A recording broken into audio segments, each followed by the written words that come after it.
The angler defends himself with frost daggerfish, despite being from the tropical ocean. The bottomless lava bucket has a red line going across its sprite. The bottomless water bucket does not have a blue line going across its sprite, but a purple one. All of the present furniture sprites have a cross style. When this sprite is placed down, it has a strong resemblance to the Danish flag. No other present resembles any Nordic flag, except this one that almost passes for Sweden. The difference between the 1.3 and the 1.2 sprites of the Abomination is 2 more arms, a missing pustule thing, and a second wing above the eye. Of course, the sprite itself is also more polished. Obsidian is given a strong purple tinge in both Minecraft and Terraria, yet real obsidian is black in color. A Terrarian solar eclipse is not total, as there remains a ring around the sun from the moon. This is an annular eclipse. This could mean that the Terrarian moon is too far from Earth to fully block out the sun, something that will also happen to our Earth as the moon is slowly moving away from us. Following the last fact, a Terrarian solar eclipse and blood moon may occur back to back. This is impossible in real life, as a solar eclipse may only occur in a new moon, and a total lunar eclipse, or blood moon, can only occur in a full moon.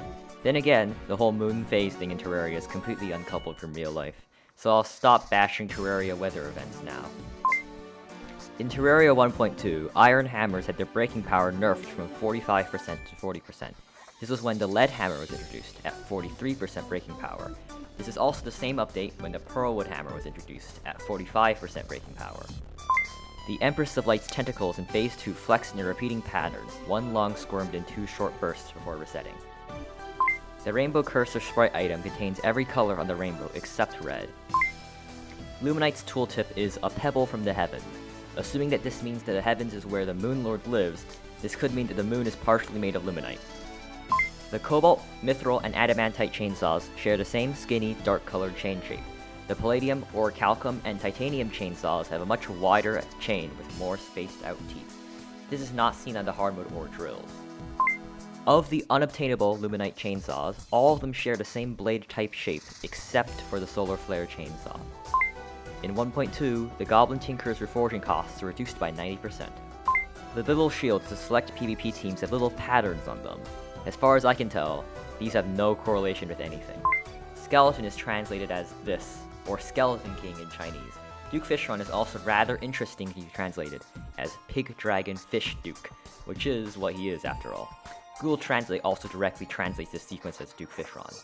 The meat of a Duke Fishron is referred to as pork. The Sharkron are Duke Fishron's children, and he uses them as kamikaze missiles that instantly explode on a pile of gore upon death. What a father. The Spectral Subliger is the only piece of, now removed, armor that increased your mana by a non-multiple of 20. As expected, golden life fruit hearts are shinier than the regular blood counterparts. Terraria's Daybreak has a tooltip, rend your foes asunder with a Spear of Light, which is a rather seldom used term nowadays, which means to tear apart violently. The angle of the Chlorophyte pickaxe is significantly curvier than every other pickaxe in the game, which I imagine makes it quite a pain to use. Of all the axes described as war axes by the game, only the Adamantite, Titanium, and Demonite war axes actually have a double-edged blade. One can only imagine how easy the Cosmic Car Key would be to pick. The Shrimpy Truffle and Scaly Truffle are lopsided in different directions. Chicken Nuggets also have the tooltip, Caution, may contain Harpy. This is rightfully so, since even if Harpies are part bird, they are also part human. The Cobalt Shield once did not bear the cross, instead bearing a keyhole or something. All normal paint buckets have the same base printing on the front of the bucket, their deep variations having a striped band that appears lower. The only difference is shadow paint, possibly because it might be taking the place of deep black paint. The Hallowed crate is the pre-hard mode variant of the crate fished in the Hollow, a hard mode exclusive item. It cannot be caught normally without introducing Hollow into a pre-hard mode world. The dart rifle used to look much sadder than the tactical looking corruption themed rifle we have today. The dart pistol also had its sprite updated at the same time, but it looked way less sad before than the dart rifle did.